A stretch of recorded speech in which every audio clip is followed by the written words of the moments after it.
استاد صاحب نے ابھی حال ہی میں پشاور کا دورہ کیا، وہاں پہ جو استاد صاحب کی گفتگو ہوئی خوارج کے حوالے سے، پاکستان میں خلفشار اور مسلح جدوجہد کے حوالے سے، لوگ کہہ رہے ہیں کہ وہ بہت سخت گفتگو ہے، بہت ڈائریکٹ اس میں گفتگو کی گئی ہے اور ایک عالم دین کے بجائے یہ ریاست کے کرنے کی چیز ہے، تو اس حوالے سے استاد صاحب کیا فرماتے ہیں؟ بسم اللہ الرحمن الرحیم۔ پشاور میں جو میری گفتگو تھی اس کی وجہ صاف گفتگو کرنے کا مقصد یہ تھا کہ 14 سال تو ابھی ہو گیا، جتنے بڑے پیمانے پر یہ جنگ بڑھتی چلی جا رہی ہے، اس کی تباہی، اس کی ہلاکت خیزی دن بدن بڑھتی چلی جا رہی ہے، اس کو روکنے کے لیے، اس جنگ کو جیتنے کے لیے، اس جنگ سے نکلنے کے لیے جتنی کلیئرٹی چاہیے، جتنی صراحت اور وضاحت چاہیے وہ نہیں ہو رہی۔ اور بڑی حیرت کی بات ہے کہ اس اتنی بڑی عظیم جنگ میں جس میں پاکستان مسلسل دھستا چلا جا رہا ہے اور پاکستان کے جتنے بھی دشمن ہیں، خاص طور پہ اسرائیل اور انڈیا، ان کے جو مقاصد ہیں وہ بڑی تیزی کے ساتھ آگے بڑھ رہے ہیں، تو ان حالات میں اتنے مرتبہ اس میں شک پیدا کر دیا گیا ہے کہ جو لوگ اس کے متاثرین ہیں وہ بھی نہیں سمجھ پا رہے اس کو۔ تو اگر کسی جنگ میں ایسا ہو کہ لوگ اس جنگ میں ہی پریشان ہو کہ جنگ ہے بھی یا نہیں، ایک کنفیوژن تو یہ ہے کہ یہ جنگ ہے یا نہیں، اور اگر جنگ ہے تو اس میں حق پر کون ہے، فریق کون سا ہے ہمارا۔ تو کچھ لوگ اگر فریق کے طے کرنے میں ہی آپ کو غلطی ہو رہی ہے، آپ سے جو لوگ لڑ رہے ہیں ان کو آپ متعین ہی نہیں کر سکتے آپ، یا اس میں آپ شک پیدا ہو گیا ہے کہ ہم سے جو آدمی لڑ رہا ہے، جس نے ہم پہ فائر کیا ہے، وہ یہ آدمی ہے، یہ ہے، وہ ہے، تو آپ کیسے اپنے آپ کو بچائیں گے؟ اسی طریقے سے یہ کیوں ہو رہا ہے اس میں بھی شک ڈال دیا گیا ہے۔ کوئی کہہ رہا ہے کہ یہ فوج خود کروا رہی ہے، یہ جو دہشت گردی ہے اس کے پیچھے وردی ہے۔ اتنے بڑے پیمانے پر اس بات کو پھیلایا جاتا ہے اور لوگ اتنے بڑے جھوٹ کو بولتے ہوئے فخر کرتے ہیں، ان کو شرم نہیں آتی اس بات پہ۔ میں ایسے لوگوں کو جانتا ہوں جو خود باقاعدہ اس جنگ کی قیادت کر رہے ہیں، اس جنگ کے اندر حصہ لے رہے ہیں، اس جنگ کے اندر جو لوگ لڑ رہے ہیں ان کو شاباش دیتے ہیں، ان کو پیسے دیتے ہیں، اور جب اجتماعی طور پہ گفتگو ہوتی ہے تو وہ کہتے ہیں کہ یہ اس کے پیچھے فوجی ہے، فوج جو کچھ کر رہی ہے۔ تو یہ شک کتنی مرتبہ ہو گیا، پھر سیاسی لحاظ سے، پھر جو قوم پرست پارٹی ہیں اس کے لحاظ سے، پھر جو صوبائی حکومت ہے اس کے لحاظ سے، اور پھر جو مذہبی تحریکیں ہیں، مذہبی جماعتیں ہیں، سیاسی مذہبی جماعتیں ہیں، ان سب کی طرف سے اس جنگ کو اتنا مشکوک بنا دیا گیا، اتنا مشکوک بنا دیا گیا ہے کہ، اور میں یہ سمجھتا ہوں کہ یہ مشکوک بنانا ہی سہولت کاری ہے۔ اس کی وجہ سے کوئی فیصلہ کن بات بھی نہیں ہو رہی ہے، اس کی وجہ سے لوگ سمجھ بھی نہیں پا رہے ہیں، اور بلکہ یہ بالواسطہ ان کی تائید ہے، ٹی ٹی پی کی تائید ہے، بی ایل اے کی تائید ہے، اور جو افغانستان سے جو کچھ ہو رہا ہے۔ تو جب اس قسم کی واقع صورتحال ہو کہ ہر سطح پہ کنفیوژن ہو، اور آپ یہ سمجھتے ہو کہ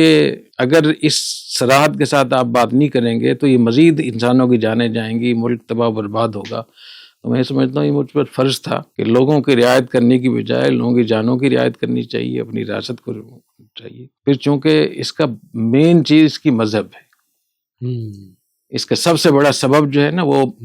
عنوان مذہب کا ہے، جہاد کا، شریعت کا، شہادت کا،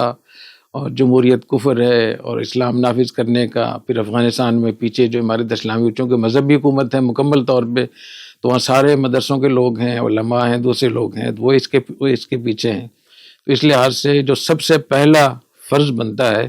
وہ علماء کرام کا فرض بنتا ہے کہ اس جنگ کے بارے میں وہ کھل کر صراحتاً کہیں کہ یہ حق ہے اور یہ باطل ہے، اور اس حق کا ساتھ دینا فرض ہے اور باطل سے لڑنا فرض ہے، اور باطل کو باطل کہنا فرض ہے۔ جب تک آپ اتنی ہمت نہیں کریں گے اس وقت تک آپ اللہ تعالیٰ کے ہاں بھی اپنی ذمہ داری سے بری نہیں ہو سکتے۔ اور اگر ہندوستان سے جو جنگ ہوئی 4-5 دن میں وہ مسئلہ صاف ہو گیا، اس لیے کہ وہ کلیئرٹی تھی، اور یہاں نقصان اس سے کہیں زیادہ ہے۔ ہندوستان سے جتنی بھی جنگیں ہوئی ہیں، چاہے وہ 1948 میں ہوئی ہو، چاہے 1965 میں ہوئی ہو، 71 میں ہوئی ہو، کارگل ہو، اور 2025 میں ہو، ان سب کے ملا کر اتنا نقصان نہیں ہوا جتنا یہاں ایک سال میں 32 فوج کے افسران شہید ہوئے ہیں، باقی جو دوسرے لوگ ہیں وہ بھی۔ اور ہمیں جو کور کمانڈر پشاور نے جو اعداد و شمار بتائے، جو پورا نقشہ دکھایا خیبر پختونخوا کا کہ کہاں کہاں حادثات ہو رہے ہیں، کتنے بڑے پیمانے پر، تو سال میں 75,000 تو پاکستان میں آپریشن ہوئے ہیں، پاکستان نے کی، فوج نے کی، یہ جو فوج نے کی۔ اور جو ٹی ٹی پی نے اپنا نقشہ شائع کیا، جو روزنامچہ شائع کرتے ہیں، اس کے لحاظ سے 7,000 سے زیادہ انہوں نے حملے کیے ہیں۔ 7,000 سے زیادہ انہوں نے حملے کیے. یہ صرف TTP ہے. باقی IMT، اتحاد المجاہدین، حافظ گل بہادر، پھر یہ جو ہے BLA ہے، ان کے بھی الگ سے روزنامچے شائع ہوتے ہیں روزانہ. تو جہاں فوج ہماری 75,000 آپریشن کر رہی ہو اور جو لوگ لڑ رہے ہیں ان 4-5 گروپوں میں سے صرف ایک گروپ کہہ رہا ہے کہ ہم نے 7,000 حملے کیے ہیں، تو پھر ہم یہ کہتے ہیں کہ جنگ نہیں ہے، یا جنگ ہے بھی یا نہیں، اور جنگ ہے تو اس کی وجہ کیا ہے؟ تو میرے خیال ہے کہ یہ اپنے آپ سے دشمنی ہے، اپنے ملک سے دشمنی ہے. اور ایسے موقع پر یہ فرض بنتا ہے سب پہ، اور میرے اوپر زیادہ اس لیے بنتا ہے کہ مجھے پتہ ہے. تو اس لیے میں نے کھل کر بات کی، اور میں کافی دنوں سے اس بات کو کوشش کر رہا ہوں کہ اپنے علماء کرام کو، مذہبی جماعتوں کو خاص طور پہ یہ میں باور کرانے میں کامیاب ہو جاؤں. اللہ مجھے توفیق عطا فرمائے. اور مجھے ایسا لگتا ہے کہ اس کا فائدہ ہو رہا ہے انشاءاللہ، کیونکہ مجھے افغانستان سے بھی بہت زیادہ اطلاعات ہیں کہ انہوں نے بھی پشاور کی پریس کانفرنس کو بہت سنجیدہ لیا ہے، اور آپس میں کھلبلی مچی ہوئی ہے، اور بہت سخت انہوں نے آرڈر جاری کیے ہیں اس کے خلاف، پریس کانفرنس کے خلاف قندھار سے. اور انہوں نے کہا ہے کہ جن علماء نے اتنی بڑی پریس کانفرنس کی ہے تو انہوں نے حافظ گل بہادر اور مفتی نور ولی کو لیٹر لکھا ہے. اس لیٹر کی کاپی تو میرے پاس نہیں ہے، لیکن اس میں جو پشتوں میں لکھا گیا ہے وہ میرے پاس اس کے آڈیو میرے پاس موجود ہے. اس میں انہوں نے کیا لکھا ہے. تو افغانستان کی جو جماعت اسلامیہ ہے وہ پشاور کی پریس کانفرنس سے ہل گئی ہے. اسی طریقے سے میں نے یہ دیکھا ہے کہ وہاں جو ANP کے لوگ ہیں، تو حیدر ہوتی صاحب جو سابق وزیر اعلیٰ تھے، انہوں نے بھی بہت کھل کر یہ بات کہہ دی ہے کہ یہ لوگ ہمارے دشمن ہیں، ہمیں ان کو اسی طریقے سے ڈیل کرنا چاہیے. جی. اسی طریقے سے مولانا فرمان صاحب دامت برکاتہم نے بھی ایک اچھا بیان دیا ہے، میرے خیال اس کو بہت خوشائند قرار دینا چاہیے. تو مولانا فرمان صاحب بھی صاف بات انہوں نے کر لی ہے، اور ANP نے بھی بات صاف کر لی ہے. اور وزیر اعظم نے کھل کر کہا، جو ہماری وزیر اعظم سے ملاقات ہوئی تھی، انہوں نے صراحتاً وہی پالیسی دہرائی جو ہمارے فیلڈ مارشل صاحب کی پالیسی ہے، جو DG ISPR نے ترجمانی کی، تو وہی ہم نے الفاظ وزیر اعظم سے سنے. تو میں امید کرتا ہوں کہ اس کلیئرٹی کے بعد، اس وضاحت اور صراحت کے بعد TTP کے لیے، BLA کے لیے، اور جتنے بھی پاکستان کے دشمن ہیں ان کے لیے مزید کوئی گنجائش نہیں ہوگی انشاءاللہ. حضرت اس حوالے سے بھی فرمائیے گا کہ بہت سے لوگ یہ سوال بھی اٹھا رہے ہیں کہ حضرت نے ماشاءاللہ پچھلے سال سے اب تک تقریباً 1 سال کمپلیٹ ہو گیا، پچھلے شعبان سے گفتگو شروع کی تھی،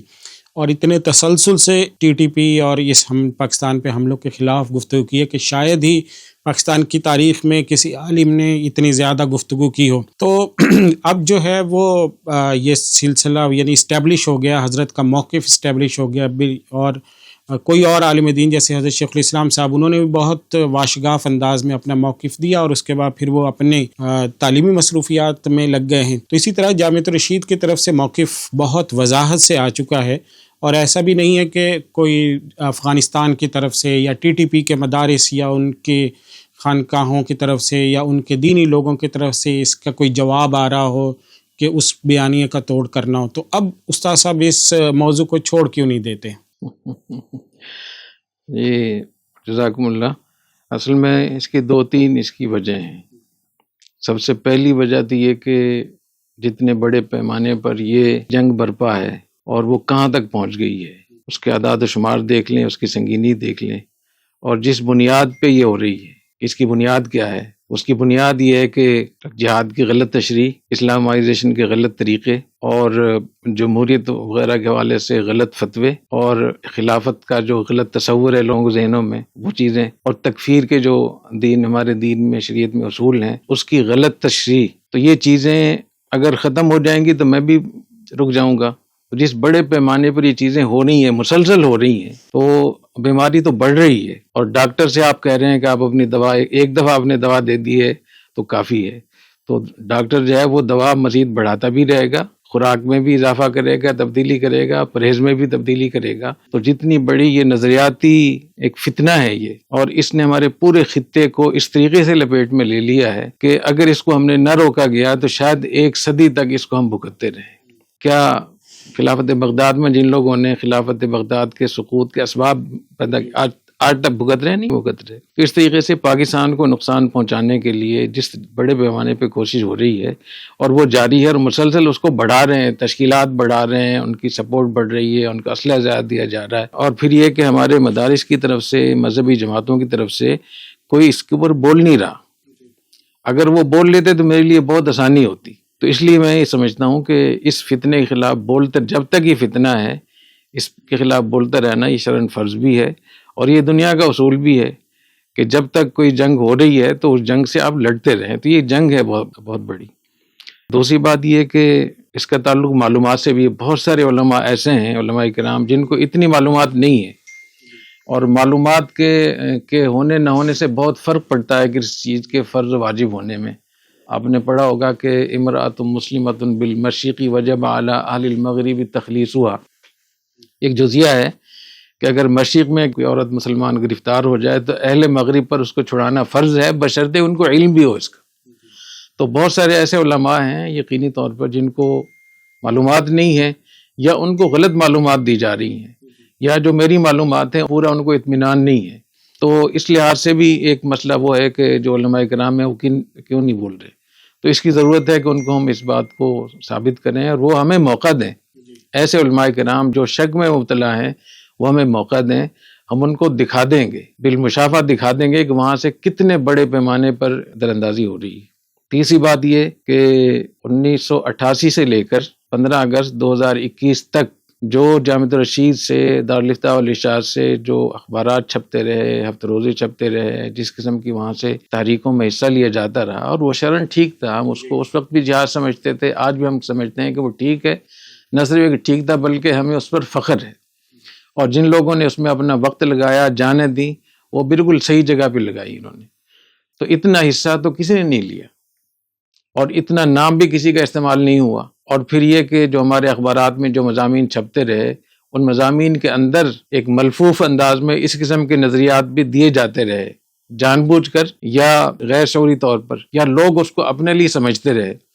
تو اس لحاظ سے جامعۃ الرشید کے اوپر یہ بڑا فرض عائد ہوتا ہے کہ جو بھی فتنہ و فساد اس عنوان سے ہو رہا ہے تو ہم اس عنوان کی وضاحت بھی کریں, لوگوں کے نظریات کی بھی اصلاح کریں, اور امت مسلمہ کی جو واحد ایٹمی طاقت ہے, ملک ہے, ریاست ہے, اور جس ریاست کے ذمے اب حرمین شریفین کی بھی حفاظت ہے, جن افواج کے ذمے, تو ان کے ساتھ ہم شانہ بشانہ کھڑے ہوں. اور جو لوگ غلط باتیں پھیلا رہے ہیں, گمراہی پھیلا رہے ہیں, ظاہر ہے کہ خوارج تو اہل سنت والجماعت سے باہر کے لوگ ہیں نا, اور ان کا خاتمہ بھی ٹھیک نہیں ہے. تو سوء خاتمہ سے بچانے کے لیے اور اہل سنت والجماعت کے عقائد کے مطابق کھڑے ہونے کے لیے, اس نظریے کی اصلاح کے لیے میں سمجھتا ہوں بہت بڑی ضرورت ہے. اور جب آپ اس پھیلے ہوئے نظریے کو آپ دیکھیں گے کتنے بڑے پیمانے پر یہ نظریہ, یہ فتنہ پھیلا ہوا ہے, اور کتنے بڑے پیمانے پر اس حوالے سے خاموشی طاری ہے, اور کتنے متنوع انداز میں اس کے لیے سہولت کاری جاری ہے, اور کس بڑی شدت اور قوت کے ساتھ افغانستان سے اس کی سرپرستی جاری ہے, اس کی مدد جاری ہے, اس کے سامنے, اس کے ہوتے ہوئے اگر مجھے اللہ تعالیٰ توفیق عطا فرما رہے ہیں جامعۃ الرشید کو, تو میں اللہ تعالیٰ کا بہت بڑا احسان سمجھتا ہوں, بہت بڑا انعام سمجھتا ہوں. باقی لوگوں کا خوش رہنا یہ ضروری نہیں ہے. لوگ اگر لا یعرف الحق بالرجال, حضرت علی رضی اللہ تعالیٰ عنہ نے ارشاد فرمایا کہ حق رجال سے نہیں پہچانا جا سکتا, کہ اب رجال سے فیصلہ کریں کہ یہ حق غلط ہے. اعرف الحق ثم اہلہ, پہلے حق کو پہچانے اور پھر اہل حق کو پہچانے. تو پہلے حق تو معلوم ہو, اور حق معلوم ہوگا حقائق سے. حق کیسے معلوم کریں گے؟ آپ حقیقت پر جائیں. جب آپ حقائق پر جائیں گے تو آپ کو معلوم ہوگا کہ صحیح کیا ہے, غلط کیا ہے. تو اس سوشل میڈیا کی وجہ سے, اس تیز ترین جو رفتار ہے اس کی وجہ سے بہت سارے علماء کو موقع ہی نہیں مل رہا ہے کہ وہ سنبھل سکے. اس لیے مجھے بہت زیادہ بولنا پڑ رہا ہے, اور مجھے امید ہے کہ جس دن ہمارے علماء کرام, ہمارے مدارس کے حضرات, ہماری مذہبی جماعتیں, سیاسی مذہبی جماعتیں اس بات کو سمجھ جائیں گی, اس دن استاد بالکل خاموش ہو جائے گا, بالکل نہیں بولے گا. لیکن جب تک یہ قتل عام جاری ہے, خون ریزی جاری ہے, اور انڈیا, اسرائیل اور امریکہ کی پراکسی جاری ہے, اور اس کے لیے ہمارے لوگ استعمال کر رہے ہیں, اس لیے مجھے بولنا ضروری ہوگا. تو اللہ تعالیٰ ہمارے علماء کرام کو, مذہبی جماعتوں کو توفیق عطا فرمائے کہ وہ اس حقیقت تک پہنچیں, اور اس حقیقت تک پہنچنے کے لیے جو مجھ سے ان کو معلومات چاہیے میں معلومات دینے کے لیے تیار ہوں. جی اچھا استاد صاحب، جب یہ گفتگو کرتے ہیں تو پہلے تو صرف ٹی ٹی پی یا خوارج کی طرف سے یا پاکستان سے باہر سے سب و شتم ہوتی تھی اور گالی گلوچ کا ایک طوفان تھا جو حضرت استاد صاحب کے پیج پر اور بیانات کے اوپر آتا تھا، لیکن اب جو ہے وہ پاکستان کے اندر سے بھی بہت بڑی تعداد میں اور دینی سیاسی مذہبی جماعتوں کے کارکن ہیں، دینی حلیہ والے لوگ ہیں، وہ بہت بڑی تعداد میں سب و شتم میں مصروف ہیں، اور کمنٹس حضرت استاد صاحب کی نظر سے بھی گزرتے ہوں گے اور ہماری نظروں سے بھی گزرتے ہیں اور افسوس بھی ہوتا ہے، تو ان کے لیے حضرت کا کیا پیغام ہوگا اور ان کو کیا میسیج دینا چاہیں گے حضرت؟ اس بارے میں پہلی بات تو میں یہ کہوں گا کہ میں جس موضوع پہ لگا ہوا ہوں، جس ایشو پر میری گفتگو ہو رہی ہے، وہ ایشو یہ ہے کہ افغانستان کی جو امارت اسلامیہ ہے، طالبان کی حکومت ہے، وہ پاکستان میں مداخلت کر رہی ہے اور وہ ٹی ٹی پی کو ہر سطح کی مدد کر رہی ہے۔ دوسرا ہے کہ پاکستان میں ٹی ٹی پی یا بی ایل اے یہ پاکستان میں جو دہشت گردی کر رہے ہیں، قتل عام کر رہے ہیں، خونریزی کر رہے ہیں، یہ غلط ہے۔ جی تو اس میں کون سی ایسی بات ہے جو ان کے خلاف ہے؟ جی اس سے مجھے دو چیزوں کا شک ہوتا ہے۔ جی ایک یہ کہ ہمارے بہت سارے مذہبی طبقے کو یہ معلومات نہیں ہے، یا ان کو غلط معلومات دی جا رہی ہیں، یا ان کو ان صحیح معلومات کے اوپر پورا اطمینان نہیں ہے۔ جی تو اس حوالے سے تو وہ ہو سکتے ہیں، یعنی معذور ہو سکتے ہیں، لیکن یہ جو گالم گلوچ ہے، برا بھلا کہنا ہے، بہتان لگاتے ہیں، الزامات لگاتے ہیں، اس کی شریعت میں کوئی گنجائش نہیں ہے۔ تو میں یہی درخواست کروں گا ان سے کہ معلومات صحیح کر لیں اپنی، اور جو میری اس سے پہلے تفصیل بتائی ہے جس انداز سے، اس کے ہوتے ہوئے معلومات کر لیں۔ اگر معلومات آپ کی صحیح ہیں، صحیح ہو جائیں، تو میرے خیال میں مجھے یقین ہے کہ آپ لوگ مجھ سے متفق ہو جائیں گے۔ اچھا، یہ جو معلومات کی نہ ہونے کی میں نے بات کی ہے، اس میں یہ کہ یہ بالواسطہ پھر یہ سہولت کاری بھی بن جاتی ہے، کیونکہ اس کی وجہ سے جو فوج لڑ رہی ہو، اگر اس فوج کی آپ ٹانگیں کھینچ رہے ہیں، اس کے خلاف آپ الزامات لگا رہے ہیں، اس کو بے عزت کر رہے ہیں، تو کیا کہا جائے گا کہ آپ بالواسطہ دشمن کے ساتھ ملے ہوئے ہیں۔ تو جو لوگ میرے پیچھے لگے ہوئے ہیں، جو برا بھلا کہہ رہے ہیں، میں تو یہ کام کر رہا ہوں، تو کیا اس کا مطلب یہ ہے کہ وہ ٹی ٹی پی کو صحیح سمجھتے ہیں؟ یا افغانستان سے جو اتنے بڑے پیمانے پر در اندازی ہو رہی ہے، وہاں اتنے بڑے پیمانے پہ اس کو سپورٹ کر رہے ہیں؟ تو اس کا مطلب تو یہ ہوا، اور یہی بات میں کہتا ہوں کہ اس جو فوج جنگ سے نبردآزما ہے، اس کے پیچھے پروپیگنڈے کرنا، اس پیچھے تہمتیں لگانا، الزامات لگانا، یہ اصل میں دشمنوں کو سپورٹ کرنا ہے۔ اور میرے نزدیک یہ خیانت کے زمرے میں آتا ہے کہ آپ اپنے ملک سے خیانت کر رہے ہیں، اپنے ملک سے غداری کر رہے ہیں، اور اگر یہ مذہب اور جہاد کے نام پر ہے تو اس سے بھی بڑا غضب اور ظلم ہے۔ تو اللہ تعالیٰ اس سے ہمیں بچائے۔ دوسری کہ جو لوگ برا بھلا کہہ رہے ہیں، میں اس سے پہلے بھی بار بار کہہ رہا ہوں کہ میں کبھی ان چیزوں کا جواب نہیں دوں گا، لیکن یہ ہمارے لیے ایک بہت بڑا سوال ہے کہ ہماری تربیت مذہبی اداروں میں، تعلیمی اداروں میں، کیونکہ زیادہ تر وہ لوگ ہیں جو مدارس سے فارغ ہیں، تو میں اپنے علماء کرام سے درخواست کروں گا کہ یہ بہت بڑا سوال ہے، اور اس چیز نے ہمارا اندر کا جو ایک تربیت تھی اس کو دنیا کے سامنے لا کھڑا کیا ہے۔ اس میں گالی دینا، الزامات لگانا، تہمتیں لگانا، اور طرح طرح کے استہزاء کرنا، مذاق کرنا، برے برے القاب دینا، اور اس کو پھر سپورٹ کرنا، اس پہ خوش ہونا، یہ چیز ایسی ہیں کہ اگر یہ ہماری تربیت ہے طلباء کی، مدارس کی، یا مذہبی جماعتوں کی، تو آپ اندازہ لگائیں ہم کہاں کھڑے ہیں۔ کیا قرآن میں اللہ تعالیٰ نے یہ نہیں فرمایا ان جاءکم فاسق بنبأ فتبینوا، اگر کوئی بد کردار آدمی، فاسق آدمی تمہارے پاس خبر لے کر آئے تو تحقیق کر لو؟ تو بغیر تحقیق کے اس کو آپ آگے چلا رہے ہیں، اور آپ دیکھ لیجئے گا وقت گزرنے کے ساتھ ساتھ یہ سارے لوگ شرمندہ ہوں گے۔ اس سے پہلے بھی بارہ ایسا ہوا ہے، آئندہ بھی یہ لوگ شرمندہ ہوں گے۔ اس لیے فتصبحوا علی ما فعلتم نادمین، کہ تم سنی سنائی باتوں کو تم آگے پہنچاؤ گے، تم شرمسار ہوگے، اور یہ شرمساری دنیا میں نہیں تو آخرت میں ضرور ہوگی۔ جی دوسرے نمبر پہ یہ کہ کفا بالمرء کذبا ان یحدث بکل ما سمع، نبی کریم صلی اللہ علیہ وسلم کے ارشاد ہے کہ سنی سنائی بات کو آگے پہنچانا یہ جھوٹ کے لیے کافی ہے کہ جھوٹ ہے، اور ایسا آدمی جھوٹا ہے، اور جھوٹے آدمی پر تو اللہ کی لعنت ہوتی ہے، لعنت اللہ علی الکاذبین۔ اور کیسی لعنت ہوتی ہے کہ حدیث شریف میں آتا ہے کہ جب آدمی جھوٹ بولتا ہے تو جو رحمت کا فرشتہ اس کے ساتھ ہوتا ہے وہ کئی میل دور چلا جاتا ہے اس کی بدبو کی وجہ سے۔ اس جھوٹ کے اندر اتنی بدبو ہوتی ہے کہ وہ کئی میل دور چلا جاتا ہے۔ ایسے ہی ولا تقف ما لیس لک بعلم، کہ جس چیز کا آپ کو یقین نہیں ہے اس کے پیچھے نہ لگیں، اس کو آگے شیئر نہ کریں، اس کو آگے اس کے اتباع نہ کریں۔ ان السمع والبصر والفؤاد کل اولئک کان عنہ مسئولا، تو یہ آنکھ بھی اور کان بھی اور دل بھی اللہ تعالیٰ کے یہاں جواب دینا ہوگا اس کا۔ تو دل بھی جواب دے گا، کیونکہ دل کے اندر جو ایک بغض اور نفرت پیدا ہوتی ہے، اس کی وجہ سے جو غلط تاثرات پیدا ہوتے ہیں، اور اس کے بعد پھر غیبت ہو رہی ہے، الزامات لگ رہے ہیں، تو سب اس لیے دل بھی اس کا ذمہ دار ہے۔ ایسی قرآن مجید میں اللہ تعالیٰ نے فرمایا استلقونہ بألسنتکم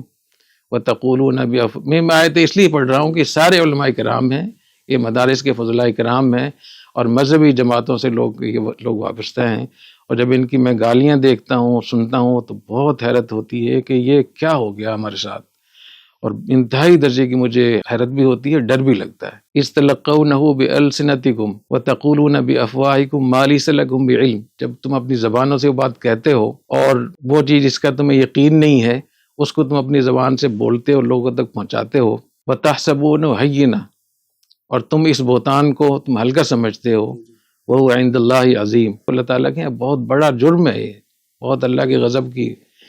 ایسی آپ نے ارشاد فرمایا نبی کریم صلی اللہ علیہ وسلم نے، من افتی بغیر علم کان اثم علی من افتیٰ، اس میں بہت سارے حضرات مفتی بھی ہیں جو اپنے آپ کو مفتی لکھتے ہیں، اور ان کے پیج پہ بھی مفتی لکھا ہوا ہے۔ میں ان سے درخواست کروں گا کہ بغیر تحقیق کے اگر آپ کوئی فتویٰ دیتے ہیں، کوئی تحقیقی بات کرتے ہیں، کوئی آپ رائے قائم کرتے ہیں بغیر علم کے، بغیر تحقیق کے، تو اس پہ جو عمل کرے گا، جو اس کو شیئر کرے گا، جو اس کی تحسین کرے گا، اور جو اس کو آگے لوگوں تک پہنچائے گا، اس کا گناہ بھی آپ ہی کے ذمہ ہوگا۔ تو کان اسم علی من افتیٰ، ایسی آپ نے ارشاد فرمایا کہ یا معاشر من آمن من اسلم بلسانی ولم يدخل الایمان قلبا، آپ نے ان لوگوں کو مخاطب فرمایا جنہوں نے زبان سے اسلام قبول کیا لیکن دل میں ابھی ایمان داخل نہیں ہوا۔ لا تغتابوا المسلمین، مسلمانوں کی غیبت نہ کرو، ولا تتبعوا عوراتہم، ان کے عیوب کا پیچھا نہ کرو، فإنہ من اتبع عورت اخی المسلم یتبع اللہ عورتہ، جو کسی مسلمان بھائی کے عیب کی پیچھے لگے گا، اللہ اس کے پیچھے لگ جائے، اس کے عیب کے پیچھے لگ جائے گا۔ ومن اتبع اللہ عورتہ یفضحہ ولو فی بیتہ، اور جس کے عیب کے پیچھے اللہ تعالیٰ لگ جائیں، اللہ اس کو اپنے گھر میں رسوا کرتے ہیں۔ تو اس لیے میں یہ درخواست کروں گا کہ ہم دوسروں کو جب تلقین کرتے ہیں تو ہمیں اپنے آپ کا بھی خیال رکھنا چاہیے۔ ما یلفظ من قول الا لدیہ رقیب عتید، ہم جو کچھ زبان سے بول رہے ہیں، جو کچھ ہم کر رہے ہیں، تو اللہ تعالیٰ کی طرف سے کرامن کاتبین، جن کو ہم کہتے ہیں فرشتے، وہ لکھ رہے ہیں۔ ان رسولنا لدیہم یکتبون، تو ہمارے جو فرشتے ہیں وہ تمہارے پاس لکھ رہے ہیں، تو جو کچھ ہم بول رہے ہیں وہ لکھا جا رہا ہے، اور یہ اللہ تعالیٰ ہم سے پوچھیں گے۔ تو میں یہ درخواست کروں گا کہ اپنے اس فعل پہ نظر ثانی کرنی چاہیے، اور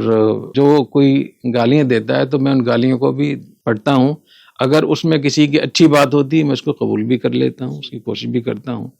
اور اللہ تعالیٰ ہمیں توفیق عطا فرمائے کہ ہم اپنے اکابر سلف صالحین کا ہم اپنے آپ کو نمونہ پیش کریں، اور اس بری حرکتوں سے ہم باز آ جائیں۔ جزاکم۔ اچھا استاد صاحب، ایک آخری سوال آج کا یہ کہ بعض لوگ کہہ رہے ہیں کہ علماء کا جو منصب ہوتا ہے، یا ہمارے جو بزرگ تھے جن کا ہم نام لیتے ہیں، وہ تو لوگوں کو جوڑتے تھے، ملکوں کو قریب کرتے تھے، تو استاد صاحب کے بیانات ایسے کیوں نہیں ہوتے کہ پاکستان اور افغانستان کی حکومت کو قریب لے کر آئیں تاکہ ان کی جو آپس کی بدگمانیاں ہیں وہ دور ہوں اور دونوں ملک جو ہیں وہ امن سے رہ سکیں؟ یہ ساری کوششیں اسی لیے، یہ ساری کوششیں جو میں بات کر رہا ہوں، یہ جنگ ہے، اور جنگ کرنے والے فریق کو پہچانے اور اس سے کہیں کہ تم ہم سے لڑ رہے ہو۔ جی اس وقت میں یہ جو خاموشی ہے جس کو آپ لوگ کہہ رہے ہیں کہ اس سے ہم ایک دوسرے کے قریب ہوں گے، جی اس سے مزید جنگ بڑھ رہی ہے۔ کتنے ہمارے لوگ ہیں، علماء کے وفود گئے ہیں، کتنی ان سے میٹنگیں ہوئی ہیں، یہ یعنی 800 میٹنگیں ہوئی ہیں، اور 175 سے زیادہ ڈیمارچ کیے گئے ہیں، کتنے وفود علماء کے گئے ہیں، کتنی جگہوں میں مذاکرات ہوئے ہیں۔ تو یہ مسلسل جنگ تو بڑھتی چلی جا رہی ہے، تو اس طریقے سے جنگ بڑھ رہی ہے۔ تو میرا جو طریقہ ہے، جس بات کو میں کہہ رہا ہوں کہ اس میں کلیئرٹی لے کر آئیں، اپنے دشمن کو پہچانے، اپنے مخالف کو پہچانے، اور شیخ ہبت اللہ سے کہیں کہ آپ ہم سے لڑ رہے ہیں۔ جی جس دن آپ ان سے کہیں گے اسی دن جنگ بند ہونا شروع ہو جائے گی، اور دوسروں کے حالات بھی آگے ٹھیک ہو جائیں گے۔ تو اس لیے جو میری کوششیں ہیں، میں خود بھی 2 مرتبہ میں نے کوشش کی، 1 مرتبہ افغانستان میں بھی گیا، تو اسی مقصد کے لیے گیا تھا۔ اس کے علاوہ بھی طالبان کے بہت بڑی بڑی شخصیات سے، وزراء سے، کمانڈروں سے میری طویل ملاقاتیں ہوئی ہیں، اس میں سعودی عرب میں بھی ہوئی ہیں، پاکستان میں بھی ہوئی ہیں، اور GHQ میں بھی ہوئی ہیں، اسلام آباد میں بھی ہوئی ہیں، پشاور میں بھی ہوئی ہیں، کوئٹہ میں بھی ہوئی ہیں، کراچی میں بھی ہوئی ہیں۔ تو میری بہت بڑے پیمانے پر کوششیں جاری ہیں، اور ساری کوششوں کے باوجود بعد میں اس نتیجے پر پہنچا ہوں کہ افغانستان میں جو 40 ان کے وزراء ہیں، کابینہ کے لوگ ہیں، ان 40 میں سے 8 لوگ ایسے ہیں جو اس جنگ کو برپا کیے ہوئے ہیں جی، اور وہ 8 لوگ ایسے ہیں جنہوں نے اس جنگ کو پاکستان پہ مسلط کیا ہوا ہے. وہ امریکہ سے بھی پیسے لے رہے ہیں، وہ اسرائیل سے بھی مدد لے رہے ہیں، وہ انڈیا سے بھی مدد لے رہے ہیں. اگر ہم اس بات کو اس طریقے سے کریں جیسے میں بتا رہا ہوں، ہم کلیئرٹی لے کر آئیں گے تو یہ ان 32 افغانستان کے طالبان حکومت کے وزراء کی مدد ہوگی جن کا موقف یہی ہے. صحیح. اور جس طریقے سے ہم لیپا پوتی کرتے ہیں، ہم خاموشی اختیار کرتے ہیں اور ہم کہتے ہیں کہ تم تو بہت اچھے ہو لیکن آپ کی زمین استعمال ہو رہی ہے، اس سے وہ 8 لوگ جو افغانستان میں ہم سے لڑ رہے ہیں ان کو آپ سہولت پیدا کر دیتے ہیں. اس لیے میرا یہ خیال ہے کہ جنگ بندی ہی میں کر رہا ہوں. صحیح. ہاں، یہ جو میں کر رہا ہوں کہ یہ خروج ہے، یہ لوگ خوارج ہیں، باغی ہیں، اس لیے جنگ بند ہو تاکہ لوگ ان کو نہ ملے. اور جو لوگ لڑ رہے ہیں جن کو غلط فہمی ہے ان کو میں بتاتا ہوں کہ آپ جو جنگ لڑ رہے ہیں یا امریکہ کے لیے لڑ رہے ہیں یا آپ انڈیا کے لیے لڑ رہے ہیں، اسرائیل کے لیے لڑ رہے ہیں. تو یہ سب جنگ روکنے کی کوششیں ہیں. اور باقی جو طریقے اس وقت تک ابھی چلائے ہیں لوگوں نے، چاہے وہ مذاکرات ہوں چاہے وفود ہوں، تو ان کا طریقہ کار صحیح نہیں تھا. اگر ان مذاکرات میں جو وفود جاتے ہیں اس میں اگر اس بات کو شامل کر لیں